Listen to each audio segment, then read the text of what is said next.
Okay, everybody, welcome back to the Lost and Found podcast. This is your host, Amanda. So excited to have you here. Today's guest is somebody who I absolutely love and adore, who is your number one favorite episode of 2024. We have brought back Ash Cebulka.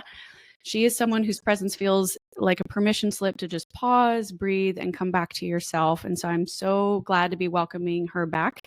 She is an intuitive transformation guide, PSYCH-K practitioner, and she was our number one downloads from last season. So today's conversation, we're going to be focusing on something that everybody here struggles with, which is often something we do in silence, but it's our people pleasing, our emotional patterns, and the subconscious scripts that are shaping our lives. So Ash is going to help us explore the cost of constantly trying to be liked, how doing this is disconnecting us from our body's wisdom, and why so many of us have learned to just survive by abandoning our personal truth. So everybody, please welcome Ash back to the show. Yay. Yeah. I'm Hi. so happy to be here. Thank you. Yes, I'm so glad you're here. I'm so glad we could work this out. I know schedules are kind of crazy, and your business has kind of blown up since the last time we talked to each other. And we were, before we started recording, you were mentioning you're getting more collabs, you're getting more offers, you're still splitting a lot of your time, right? Like between New York and Charleston and traveling all over. So you must be exhausted, but I appreciate you being here. I feel great today. So thank you for having me. Yeah. Oh, good, good. Well, tell us a little bit about what you've been up to since we last spoke. I know you mentioned you've kind of changed a couple of things when you used to be working with a different partner, but now you're doing a couple of different retreats that are located in other places. Like, how have you been? What have you been up to? I've been good. How have you been? Chaotic. I don't know if I didn't get the chance to tell you. I left Nashville, so I moved out and moved in with my parents to save some money and handle some personal things for them. Like our grandparents are getting older, and my mom was the primary caretaker, and my brother was about to he was getting married and having a baby, and all these things kept happening. And I was kind of like, you know what? I don't want to miss out on my family life again. And I did that before in my old career. And luckily I'm in a new career now that's very flexible and enables me to work hours that allow me to help my family and take care of my family and still get paid. So that was really nice. And they were very flexible and understanding about that. Oh, that's amazing. Yes. So I'm incredibly lucky to be a part of that career and that family right now. It enables me to do so much. I decided I needed to take advantage of that opportunity and try and save some money and reinvest a bit of that saved money into myself and the show and figure out where I'm trying to go. Because even though we're almost 2 years into this project, I still have almost no answers. So it's fine. But I think it's been the right decision. I've talked about it a couple of times on the show, but earlier this year on my birthday in January, I kind of woke up that week and I had that intuitive kind of thought just on my heart or on my body really that was like, this is going to be the year that changes your life. I didn't hear anything else after that. And so I was like, okay, sure. Yeah. I've listened to everything else you've said. Let me just believe you now. And a few weeks went by. And I had another intuitive moment where I'm not really thinking about anything, but then the voice said, in order to get where you want to go, you have to give up more. You have to shed a lot more. And I started responding of like, how much left do I have to give? Because I've gave up my dignity. I'm putting my whole heart and soul on this podcast. I'm out in public saying these things on the internet, and I have no idea what I'm doing. I already left my old job with no plan. What are you talking about? And the answer was like, you scrap everything. You start over. You don't need a big city. You don't need all these restaurants. You don't need all these amenities, I guess, right? You need to get down to the bare basics and reinvest in yourself. And so that was kind of the answer. I've got so much more to shed before I get where I need to go. And so that's what I've been trying to do the last 6 months of this year is just shedding and getting rid of things and moving and downsizing and really only thinking about what exactly do I want and how to do that. Whether or not I'm doing it the right way, I don't know. Of course you're doing it the right way because you're doing it. Yeah. There is no way, Yeah.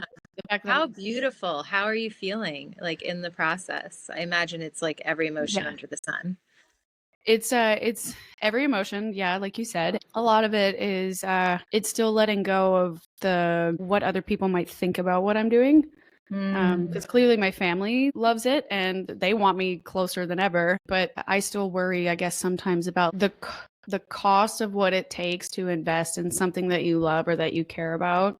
I've seen this a few times on the internet now where people have been posting like, if you're worried about what it costs to do the thing you love, you should really be afraid of what it costs to never even try. That kind of concept, because you'll never be able to conceive the amount of money of not taking the risk, right? But if you invest the 10K, the 20K, if you get the business coach or you get the whatever trainer that you're trying to become, like somebody to be your mentor, that kind of a thing. Yeah, it might be, $3,000, $6,000, $10,000. I don't know. I'm just throwing out things. The cost of that versus the return you could get by becoming the person you wanted to become. That's whether that's an influencer, an author, a business owner, or whatever. And I think mostly for me right now, it's not the question of what would I not be willing to do, because I've already been willing to do all these things. It's a lot about what's my freedom worth to me. What a beautiful question. Right. So how much, and when I get afraid, is still helping me sometimes with the podcast and like trying to figure out which guests should come on and when to do videos and editing and things and advertisement. He's been great, but every time we have to do something to level up, it costs a little bit more or it costs a little bit more. And I'm kind of like, yeah. And he says this back to me. He's like, you're new. You don't know what this is like, but like, this is to get you through the door. We do this, it'll bring you this. If we do this, it'll bring this. So it's been helpful to kind of have somebody talking to me that's inside the industry that understands what's going on. Yeah. But that's the question I have to ask myself every time he realizes I'm being hesitant. It's kind of like, Amanda, okay, this costs this now, but what does your freedom cost you? Like the idea of eventually trying to live a life that you want to be a part of, where do you go from there? So I'm asking myself a lot of questions all the time. Good for you. Yeah. Good for you. And I love that you just said that you're asking yourself a lot of questions instead of outsourcing. You're insourcing. And that's like the most powerful thing you can do, because the intuition is the wisest, It's always got the answers you're looking for, even if they come a little slower, in a slow drip than you'd prefer. Yes. But they're always there. They're always there, and learning to listen to it as well. I haven't heard anything since I moved. So I think maybe it's just kind of like, okay, good job. Yeah. All right. Yeah. And I need to keep practicing how to listen to that and where I feel it. But lately it's been always when I'm alone, right? Or I'm walking or I'm riding my Peloton bike or something. Like I'm doing something where my brain is shut off enough that I think it's just receptive to things. Sure. Do you know your human design? Have we talked about this? I think we mentioned it a little bit. And that was another thing I wanted to ask you, either offline or on the interview today. But I want to say manifesting generator, but I've only ever done one of the like free quizzes online. So I don't know how accurate it is. But that I've been really fascinated in that test versus all the other personality tests or the astrology tests, because I don't. Every time I feel like I read something about Capricorns, I'm like, that's sort of true, or I don't really feel true to that. But the human design information always seems to be a bit more accurate. Are you Capricorn sun? Like, is that your sun sign? I have no idea. I was born January 16th, so I know I'm a Capricorn. I'm a Capricorn in that sense. But but the sun, moon, rising, and I'm like, I don't know. All the astrology things. I know that's not the point of today's conversation, but that's interesting. Yeah. I want to dive into your human design with you. Something I'm doing a lot in my business with my one-on-one clients and even in retreats. We're diving into people's human design and 4 things specifically. They always say like understanding your energy type is really important. So that's if you're a generator, a manifesting generator, a projector, a reflector, or in addition to that, is understanding your strategy, which is how you make things happen. And then I think it's really, really critical to understand if you're an emotional or non-emotional, and then what your authority is. So those to me are like the top 4 things to know. The reason why I'm mentioning that is your authority is how your intuition speaks to you. So the whole point of human design is to help people get out of their minds and into their actual bodies, because the body is what holds the wisdom. And we probably touched on this last time we spoke, but like your body is the subconscious. It's also where your intuition speaks to you. And not everybody has a gut intuition. And we're moving further and further into really a world in which people are going to become more intuitive than ever. We're moving away from the masculine structure, the masculine energy that we're watching a lot of systems crumble that have been operating in hyper masculine. And now we're moving more into feminine energy, which also means being much more intuitive. And so it's really important to me that everybody understands the unique way that their intuition speaks to them, because not everybody has a gut intuition. That's a myth. We've been told that for many years, Right. But some people have a splenic intuition. Some people have a mental intuition, which is kind of rare, but that is when things make sense to you. And when you understand the way your intuition speaks to you through human design, it helps you get out of your head trying to figure things out and using your intuition to make life decisions, because that is where we should all be making decisions from, because it always knows what's in the highest good for us. And that information is always available if we can tune into our body and listen to the way it's uniquely sharing with us. So anyways, I want to talk to you about that more. No, I think that'd be really good though, because I bet you, does the human design play into it all, the cognitive scripts that person might deal with, or the issue they may come up against too? And if you want, we can use me as an example for today's discussion. If I'm a manifesting generator, what are some of the things that a manifesting generator might struggle with, and how would you help them address the cognitive script that's going on in their head? Oh, this is so fun. Okay, yes. I think human design is like a great jumping off point for this. Why? I'm going to tell everybody who might be skeptical of human design. I was the biggest skeptic. And as a matter of fact, I couldn't stand it at first. And the reason being is that I really don't like labels in any way, shape, or form. And so I had spent so much of my life like stripping down the labels, not buying into them anymore in order to on my own healing journey and to get connected to myself. So at first I was so not into it, because obviously manifesting generator, like those are labels. But once I did dive into it, of course, like so many things, the thing we have the most resistance to, there's usually equal, if not more, power on the other side. Once we move through the resistance, I realized, it is the ultimate permission slip to be who you naturally are. Your human design is the description of your aura. It is the science of the mechanics of how you're designed. And so it is scientifically based. It's a combination of astrology, I Ching, along with a couple of other things, the Tree of Life from Kabbalah, and it was channeled through this guy. And so when you understand what your human design is, it not only helps you really give yourself permission to operate in a way that is so true to who you naturally are, and then it highlights all the conditioning that you've bought into that keeps you from giving yourself that permission. So, for instance, as a manifesting generator, you actually have the most energy of all the energy types. So that means you're a combination of a manifester and a generator. So generators are here to generate, it's just what it sounds like, generate a lot of energy. They have a defined sacral motor. So it's like they can just go, go, go, go, go all the time, especially as long as they're doing what they love. And when they're doing what they love, they produce this sparkly, juicy energy. And it's not even necessarily what they're doing. It's just wanting to be around that joy and that warm, enveloping aura that they create when they're doing what they love. Manifestors are actually quite different. They're here to initiate change. They're like the spark plugs of our world. So they're the people who have big, bold, strong energy, and they're here to use that to help move us forward, humanity as a whole, as a collective.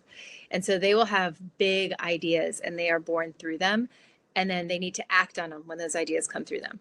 But then they need a ton, and I mean a ton of downtime. They're in a rest cycle for almost 80% of their life. So as a manifesting generator, you have a combination of both. So you actually have the most energy of everybody, and you're not meant to be on a straight linear path in life, although our society certainly conditions you to believe otherwise. And so what that means is that you're meant to bounce around, try lots of different things, be interested in all different kinds of things. And we love learning from you and those things that you're interested in. And you're not even meant to do things like in your day-to-day life in a straight order. So a lot of people who are manifesting generators think that they have ADD, but it's actually them living in alignment.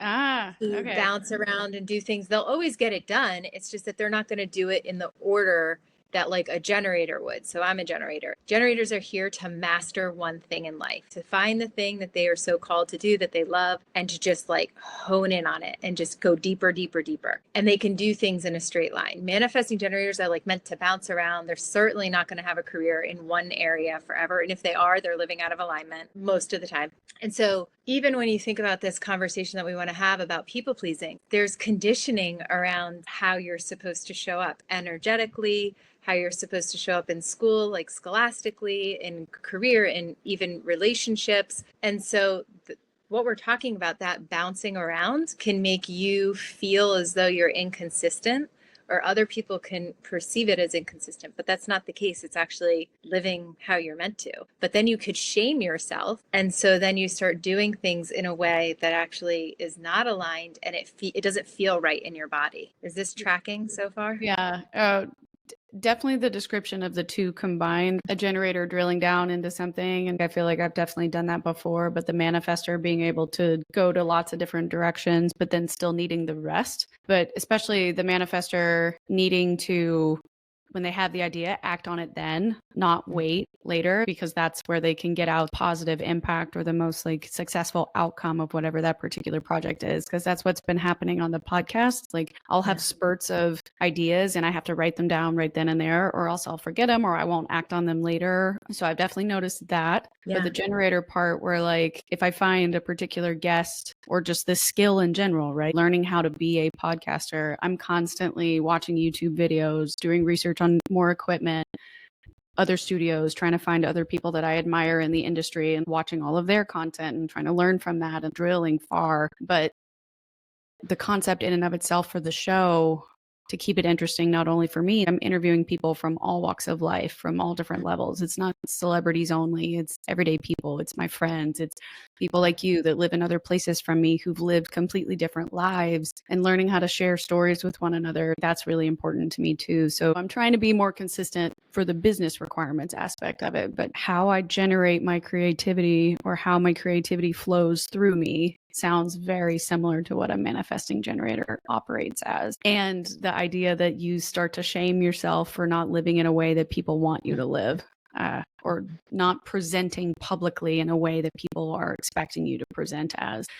I did that a lot growing up, really hated being so emotional. Like, I don't know if it's necessarily the problem for empaths, I guess, but just being hyper aware of the emotions that are around me and body language and the vibe of a room. If you pick up on tension or love or anxiety from other people. And I don't think I necessarily absorbed it when I was little, but being told not to express what I was feeling or receiving sucked. Right. And so then you blamed yourself for being a crybaby. And it's like, but I'm overwhelmed. There's nothing else I can do except cry right now. I talked about this in a few other episodes way back in the day, but like hating myself growing up as a kid. How come you can't keep it together? Or how come you can't do whatever? And it wasn't that at all. It's, you just don't understand who you are yet. And how to celebrate that in the right way when you don't have the words because you don't know what's going on. That can be really tough. And you're trying to make friends, you're trying to move up in society, you're trying to do well in your career, and you have to, right? Because everybody has to make money, they have to be able to survive. It's very interesting and so true how quickly something can take a toll on you when you're not realizing that you're telling yourself a certain story, or you are presenting in a way for other people to feel comfortable around you. You don't want to rock the boat. Of course. Yeah. Oh, thank you for sharing all of that. Yeah. I mean, this makes me want to look at your chart right now because Yeah. because again, it's another permission slip. So what I was saying earlier, and you talking about being emotional and being very empathic. So everything we're talking about even leads into people pleasing. But to understand the difference between if you're an emotional or non-emotional, to me is like literally life-changing. I see it over and over again for people in human design. So what that means is that over 51% of the population are what's called emotional. So that means that they have an undercurrent of emotion, a wave of emotion that's moving throughout their system every day, all day, and it really actually doesn't have much to do with the outside world. They are producing their own emotions. And a lot of times, emotionals will think that they have like a mental illness or something's wrong with them. But really, they're here to show us the beauty of the vast array of emotions. Mhm. And they're here to actually ride that wave and to not make decisions until they're in a neutral state and then feel it out. So their emotions are actually linked to their intuition. They're informing them of what's aligned for them and what's not. And it's hard for emotionals because they've got to wait a little longer in order to really hear their intuition, because they've got to ride that wave. They're not supposed to make decisions when they're in a heightened emotional state, like really upset, or if they're really low. They've got to come back to the neutral state and then feel it out and be like, okay, does this still feel sweet and exciting to me, or is it like a no? And then make a decision, right? Whereas non-emotionals are the true definition of empaths, in the sense that, and that's 49%. So that means that they are literally a blank slate. Like, I'm a non-emotional. I can't speak to which one you are. I wish I looked at your chart before this, Right. but Yeah. I'm a non-emotional, which means that literal blank slate. So our natural state is very cool, calm, and collected. But oftentimes, and this is what I thought in the beginning, I'm like, oh my God, I feel so emotional. How could I be a non-emotional? And it's because non-emotionals are deeply affected by any energy outside of them, because it's such a contrast to their natural state.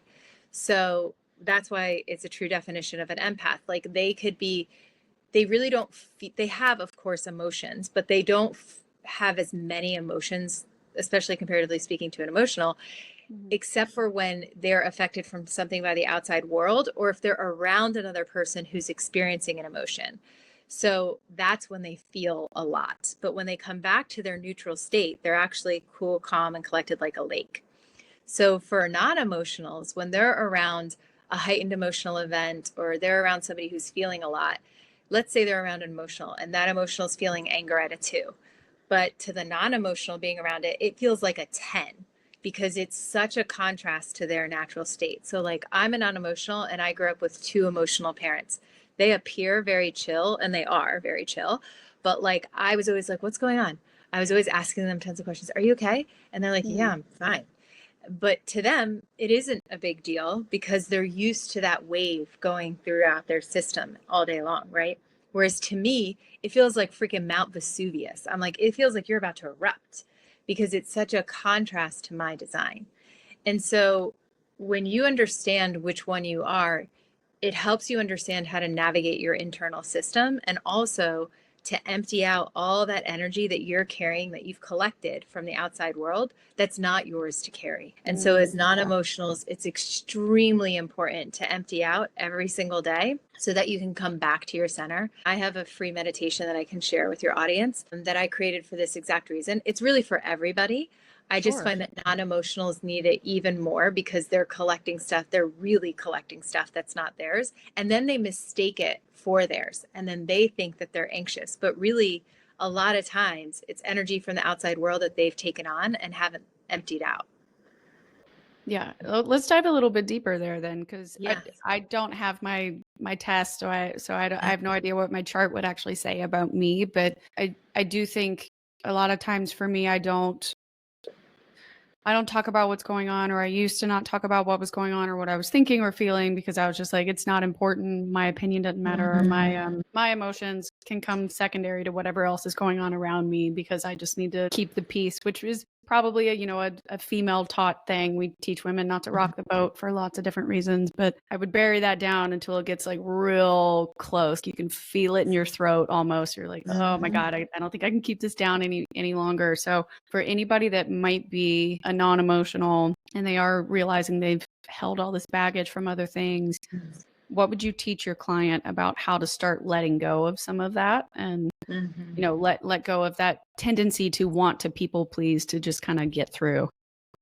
Well, here's what I'm going to say based on what you just shared, that this would apply for non-emotionals or emotionals, because you just gave the definition of people pleasing, and really what is people pleasing? It's self-abandonment.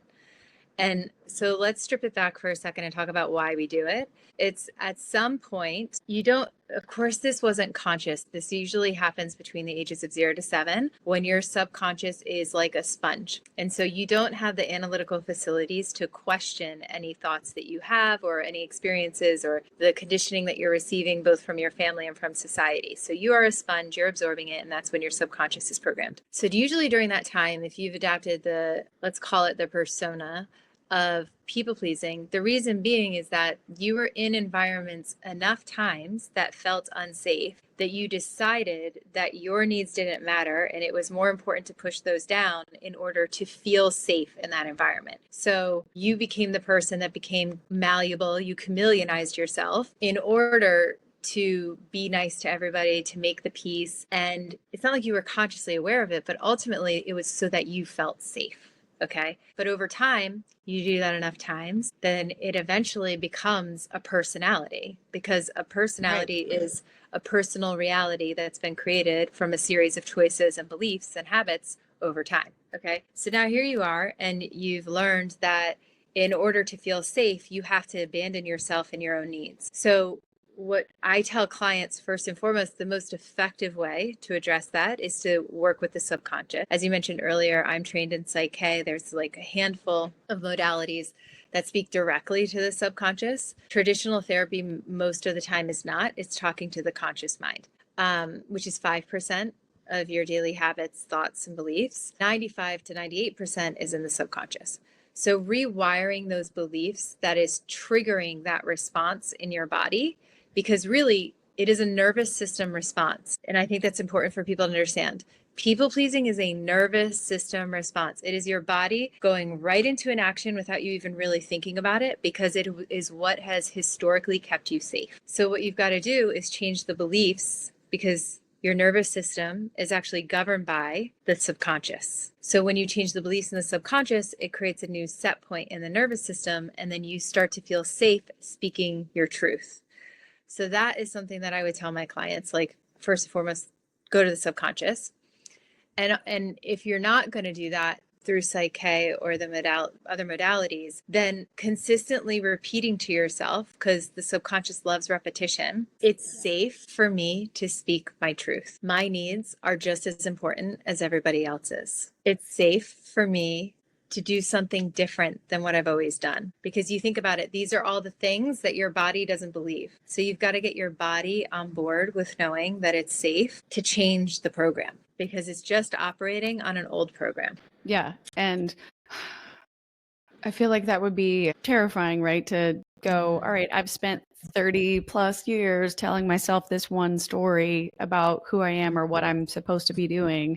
And now you're telling me I'm supposed to say the opposite. It feels weird, right? To start saying that at all. That it feels completely abnormal to start reversing the sentence that I am a person that deserves XYZ, not I'm unworthy, I'm small, or it doesn't matter. And it's really so hard, because I know your brain is attracted to the negative more than the positive sometimes, because the negative is what is going to kill you. The negative is what keeps you from getting to do what you need to do. So you're always searching for the things that might be going wrong, or that reinforce that original thought, which if your original thought was bad, then that's what your brain is searching for proof. And so you have to teach yourself to look for the opposite thing, and that it takes time. And luckily there are people like you that can help us and coach us through a lot of those things. So I'm curious if you could kind of explain, I know some people that might be listening to this might feel like, well, I've tried to tell myself these affirmations. I've tried to tell myself the opposite story, and it's just not working. So maybe you could dive a little bit deeper now about like the role that the nervous system regulation does play in rewiring those behaviors, and why it's so hard for people to change these patterns just through their own willpower or just through talk therapy by itself. There's so much more to it, right? Yes, yeah, of course. First of all, talk therapy, like, what a gift. It is such a wonderful thing. Talk therapy helps us raise awareness to our old tapes, to the things that we're ready to outgrow. It helps us get in touch with the conscious mind, which also is the part of us that thinks creatively. So it helps us tap into our desires and what we want and the things that we want to change, which is such a vital part of change, is awareness. It's the first step. It's just that, as I've already mentioned, the subconscious is what's running the show, 95 to 98%. And so it's really important to go directly to the root and elevate your consciousness in that way so that you can start having a different physical experience. It doesn't have to be very complicated. You do not have to be in therapy for years in order to change those tapes. And that's what I really want people to know, because I have so many people who've come to me who've been in therapy their whole lives since they were like 8 years old. And now they're 40 and they're getting more results because they're going directly to the source, the subconscious. They're closing the trauma loops. They're changing the tapes in there, the beliefs in there, and they're having a different physical and mental experience because of it. I'm just going to explain PSYCH-K, but then other ways that people can make these changes if they can't schedule sessions like that. So the reason why PSYCH-K is so effective is because you're using the physical body. You're not actually using the mind that much. And you can, we call them balances. So you can rewire a new belief in the matter of a minute. And you can close a trauma loop in the matter of, scientifically speaking, it really only takes 2 minutes. The conscious mind will try to spin a lot of stories and tell you it's going to take forever, but it really doesn't take that long. And that's because the subconscious is 40 million times stronger than the conscious mind. So that's, again, another reason why it's so much more effective to go to that route, because it's making change happen at such a faster, almost incomprehensible rate compared to the conscious mind. With PSYCH-K, we do balances, we discover what you do or don't believe, and then we can change that narrative. So for instance, around people pleasing, some beliefs that support that change so that you can stop that habit is, it's safe for me to speak my truth. I trust myself. My needs are just as important as everybody else's. I'm comfortable feeling all of my feelings. It's safe for me to express my feelings. Yeah.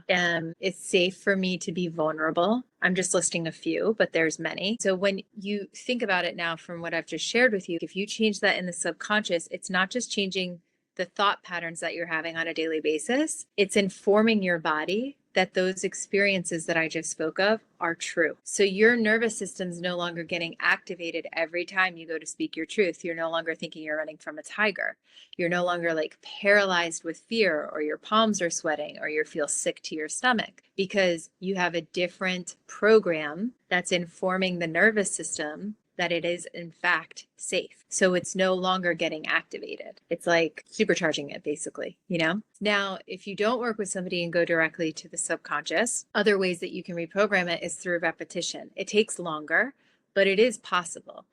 So pausing, if you're in an environment in which your go-to, like your snap reaction would be to go into people pleasing, a very simple practice is connecting with your breath, pausing, really tuning into yourself and asking, what do I need right now? And really listening to what that need is. And then telling yourself, it's safe for me to express that need, or it's safe for me to take care of that need. And that could be completely internal, or it could be a conversation that you're having with somebody else. Because so much of why we reach for instant gratification, part and by no means all of why people dive into addictive tendencies, is because we're trying to escape uncomfortable feelings. We have not been taught to sit with uncomfortable feelings, and that we're actually here to have a range of feelings in any given day. And there's nothing wrong with any of them. If we approach it from a place of neutrality, you can see like, oh yeah, I feel angry, or oh, I feel scared. And if you can essentially reparent yourself in those moments and say like, hey, it's okay. It's okay to feel scared, to speak your truth. I understand. And what do you need right now? Oh, you need me to speak your truth. Okay.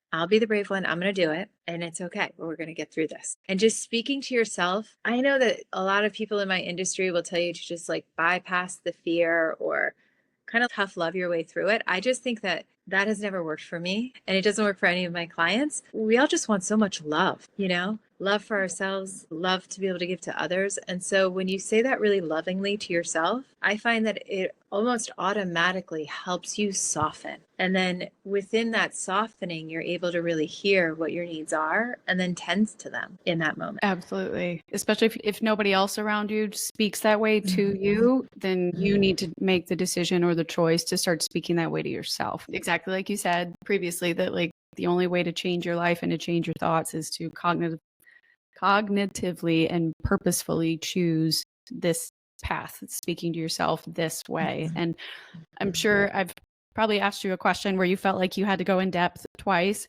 but I really wanted to try and hit it home that You're not for anybody that's listening, and for myself included, trying to do these things and changing these scripts and stopping people pleasing habits or tendencies is very, very difficult. And doing it alone is even harder. And so I appreciate you going in depth trying to explain like how the nervous system and PSYCH-K works together and how you're helping people, particularly your clients, deal with situations like people pleasing in this way and giving them those new cognitive scripts to recite. Because a lot of times or I don't know if you notice this in the industry, but at least like a lot of self-help, it's still very self-help, right? Do it yourself. And yes, you need to take the first step, but you're not a failure if you're trying to do all these different things to change your life and it's not going well initially, or it doesn't feel like it's working. Like you're not flawed for forever. You're not a failure for forever. You're not like ruining your chances of getting better just because it may not be clicking yet. And so I really appreciate you going through this really step by step to try and teach people you have to listen to yourself and then catch yourself in those moments. And when you do, you can address it. You can bring it back down. And so I appreciate you going in depth like that. Yeah. Sure. The other thing that I want to add to it that I think is really important is whatever higher power you believe in. I think that is a vital part of first and foremost, just be connected to life force in life in general. But I think it's, especially when you're going through growth, which we all are all the time, I think it's really important to realize that there's something higher than all of us at play here. I study Kabbalah, which I really resonate with, but whatever people resonate with. So let's just say universe, God. Let's just say universe, because it tends to land for a lot of people. Universe, please help me transform this old habit of people pleasing. Please give me the strength and the bravery to do the thing that will help me change and help me every day until it is transformed.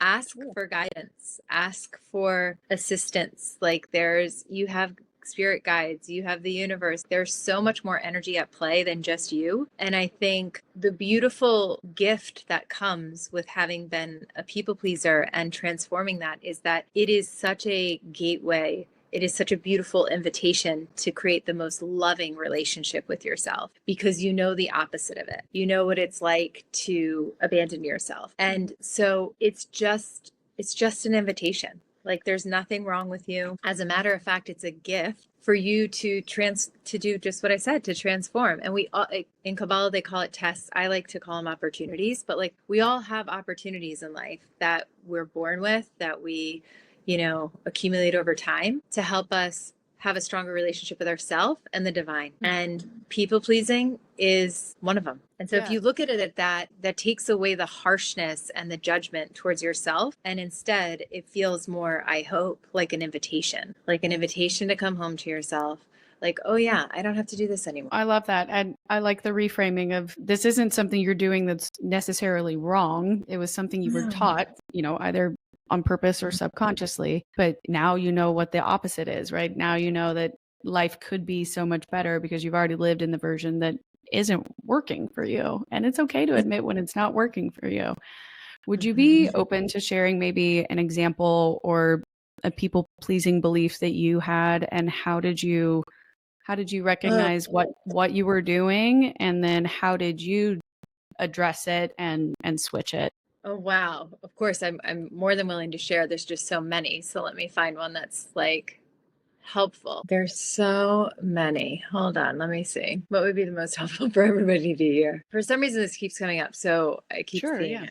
There's two sides to it, and that's what I want everybody to understand. There's also a beautiful part of wanting to connect with people. There's a shadow and a light to this, just like there is with everything, right? So the light part is that you want to create harmony and you have an interest in creating peaceful environments and connection often. So that's such a beautiful thing. And then the dark side of it is that, and it's not even that dark, but this is your way of manipulating a situation so that you feel safe, right? And that's where... Right.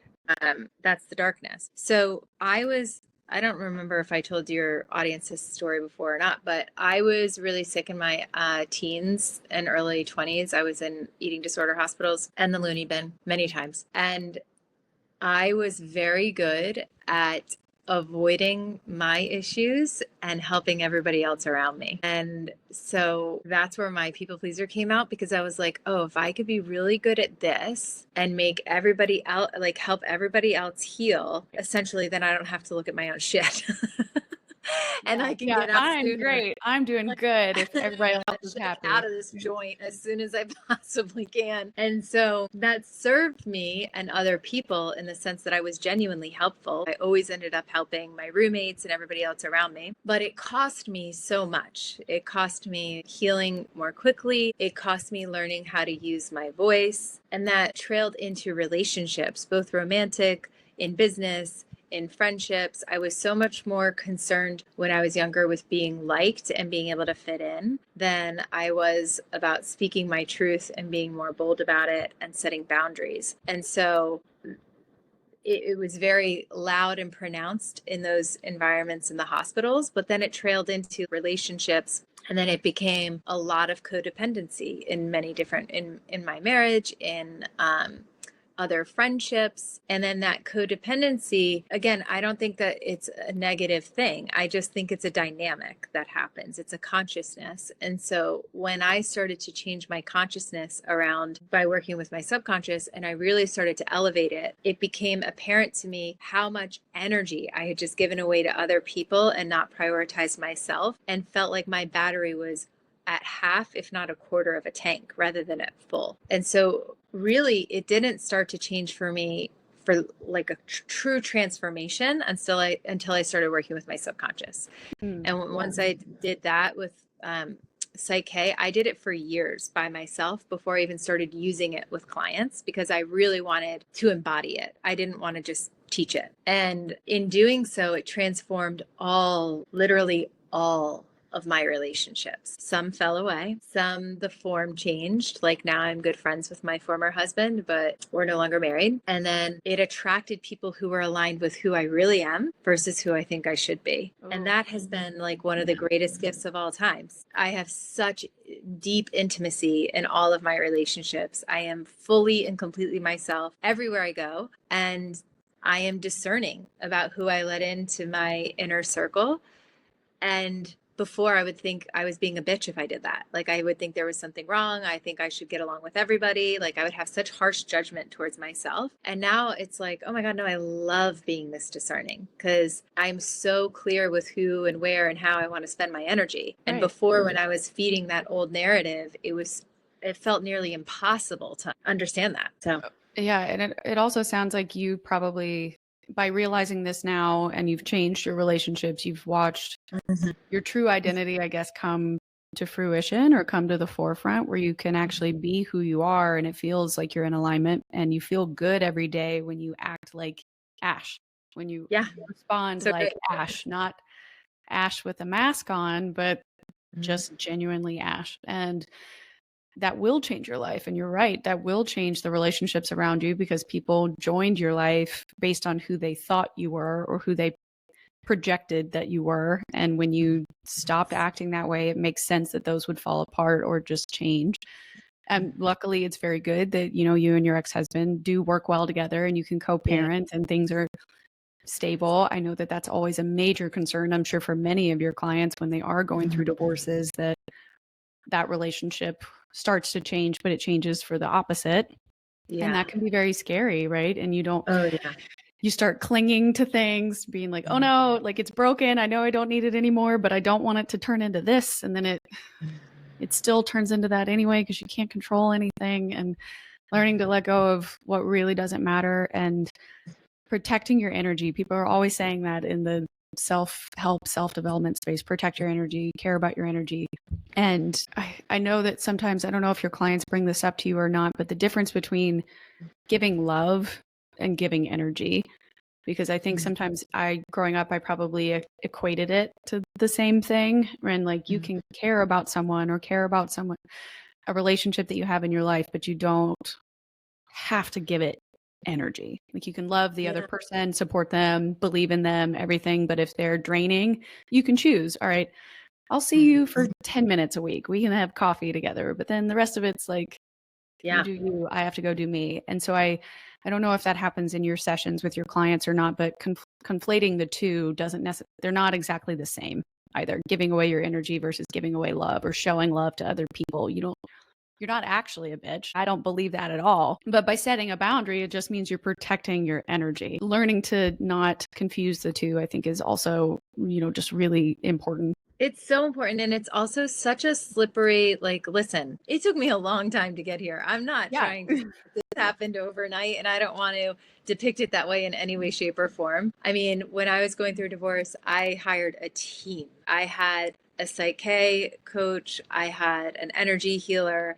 I had a psychic and medium. I was going to massages all the time. Like, I knew that I needed that team, first and foremost, to support myself, to show up in a way that I was proud of through an extremely hard time, to be the mom that I wanted to be. That was like my number one thing. I was like, and nothing else matters more than how I handle this with my daughter, as well as, of course, with my former husband, because I was on a mission for us to be friends. It was such a strong, unshakable intention for me. But that took 2 years of working with them every week or every other week. I was unwavering with it. Am I saying everybody has to do it that way? Absolutely not. That was just my path. But I don't want it to be depicted as though this happened overnight, because it certainly didn't. But in doing that deep, deep inner work, I was really, truly able to come home to myself. And I know with every fiber of my being that I'm whole. And so when you know and live from that place of wholeness, there's no need to please anybody. There's no need to look for outside approval, because it doesn't affect me either way. I love who I am, and I love being me.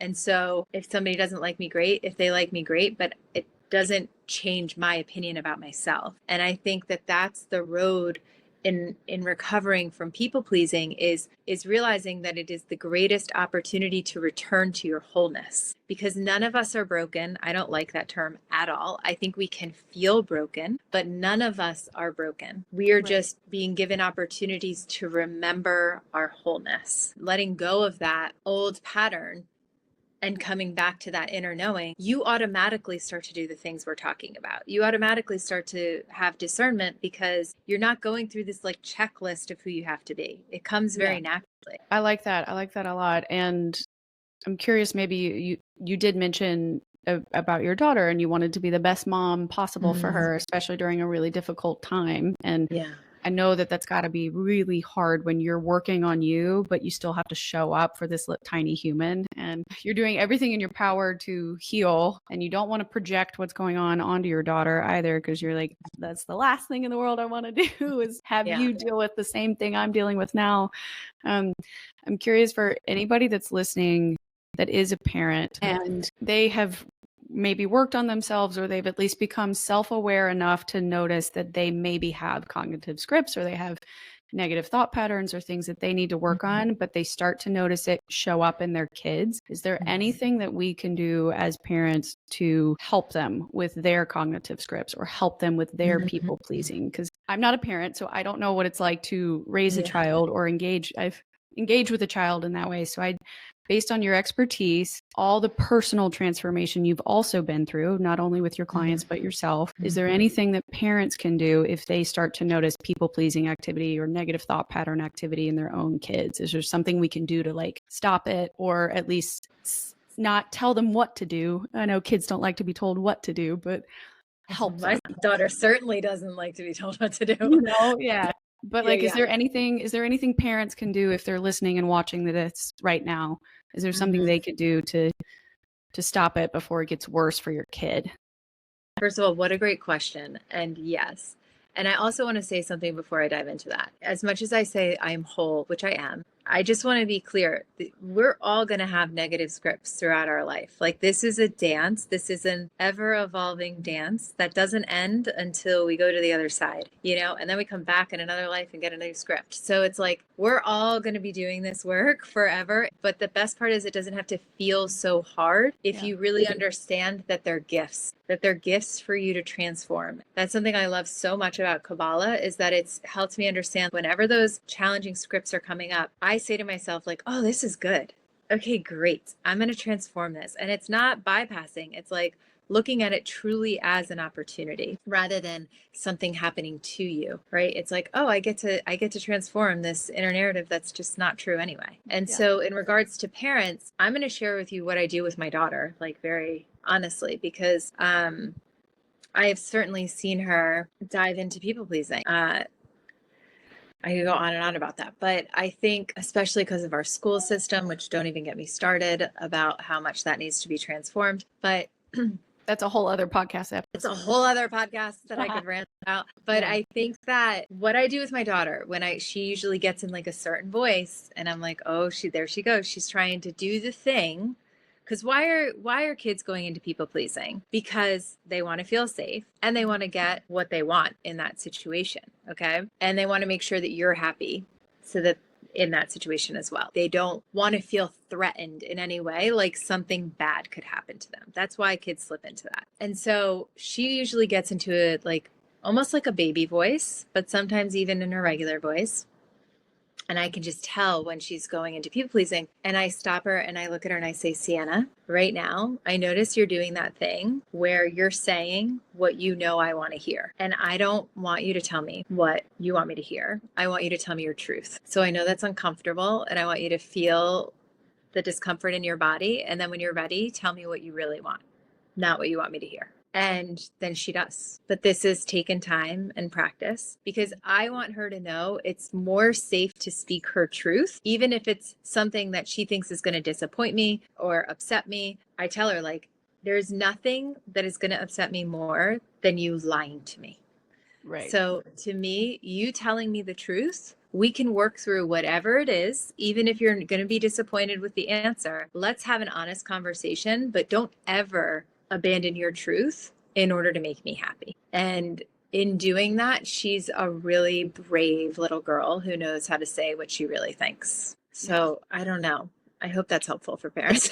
No, I'm sure it will be. And that's a really hard thing to teach, right? Like you want them, right? It's kind of like what you said. You're developing your personality between 0 to 7. And then from like 8 to 12 is when you start to get all the 7, 8, you're like pretty confident in who you are. You run around singing and dancing and climbing trees and being goofy and just being a kid. And then at some point, somewhere between 8 to 12, you start to get all the societal things. Like they're teaching you about adult conversations and adult activity and what you should look like, what you should wear, how you should talk, what you should listen to and not listen to, or what you need to care about, how you look like or not look like, and chips away at that. And so like that crucial section is a part where you're supposed to start. You would hope that you could go back and teach yourself like, stay who you are. Because as soon as you stay who you are, you're going to feel better. You'll be happier. You'll figure it out. If you're waiting on everybody else's opinions for too long, like you're never going to get it done, or you're not going to get what you actually want, or be successful in a way that makes you feel fulfilled, not based on what everybody else wants you to do to feel fulfilled. And so I think that what you said is helpful because it's just true, right? At the end of the day. But as the parent, you have to also be comfortable with having that difficult conversation with your child. So if you're going to open the door, you got to be willing to walk through it too, and not you can't expect them to walk through the door if you don't at all, right? Yeah, and don't punish them for saying something that's not what you want to hear, like right. The gift of going through divorce when my daughter was 5.5, I guess. She's now 9, about to be 10 next month, which is insane. Oh my goodness.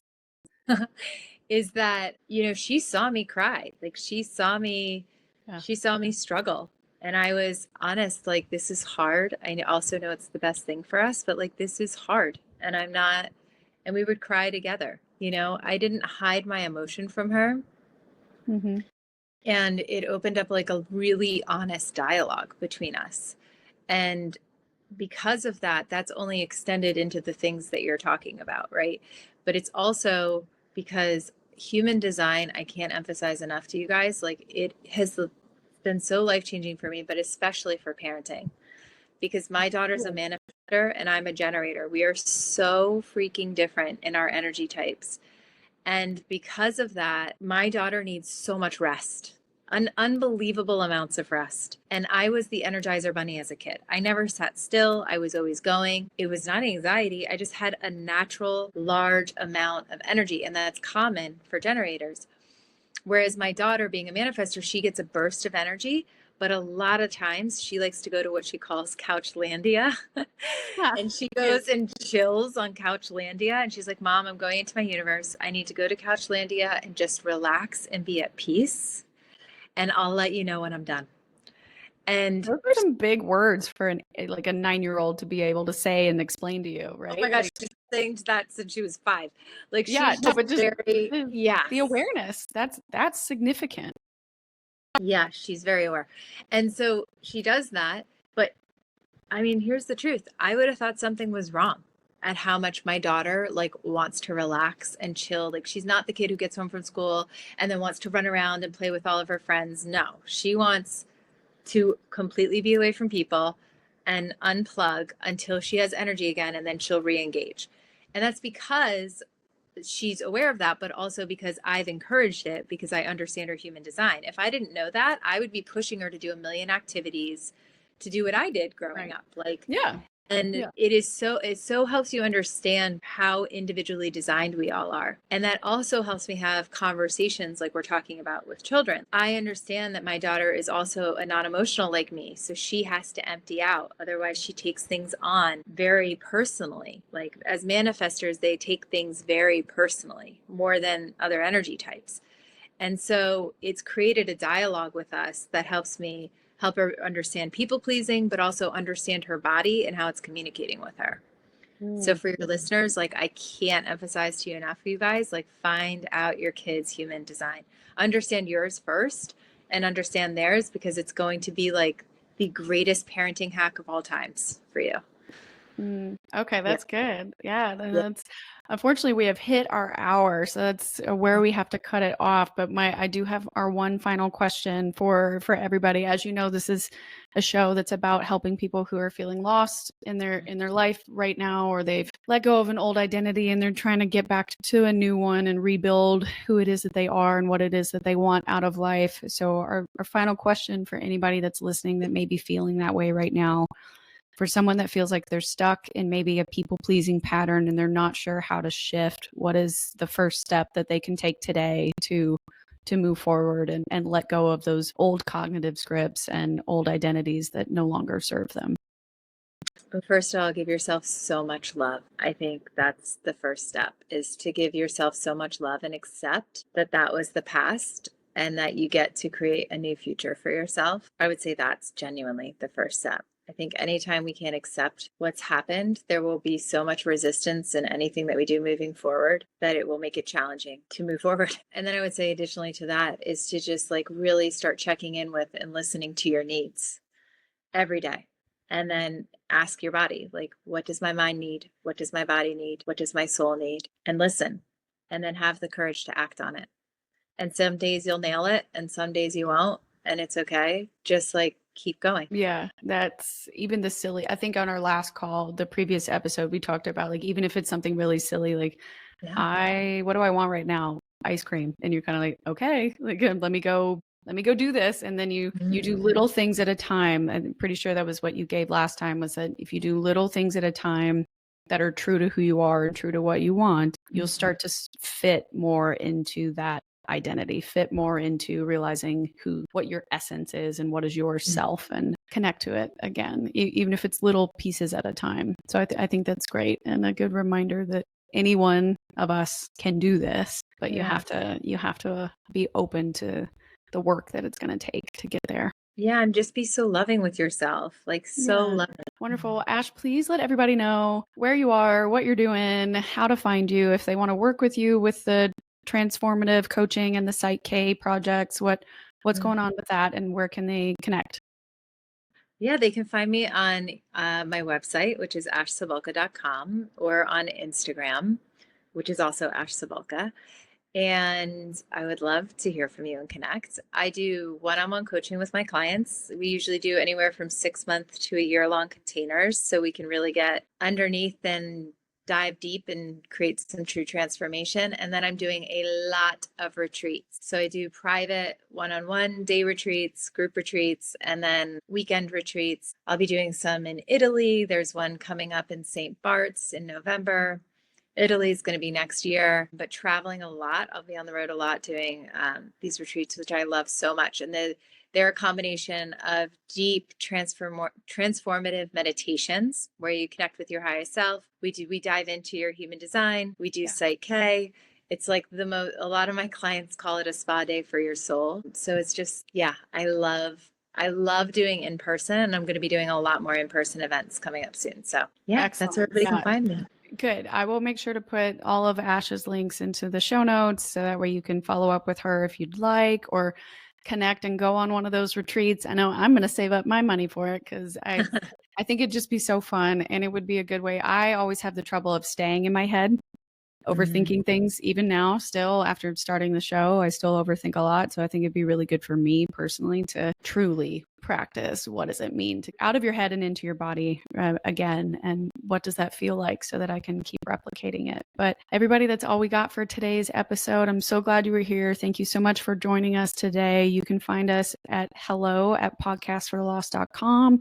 We are on Instagram, TikTok, and YouTube. Everything's under @podcastforthelost. I will put everybody's contact info in the show notes, but don't forget to like, subscribe, leave us a review, send us a DM if you have any questions. Be happy to answer everything we can in the comments. You can leave comments on Spotify and 5 stars on Apple, and we'll catch you next week. And remember, wanderers are always welcome.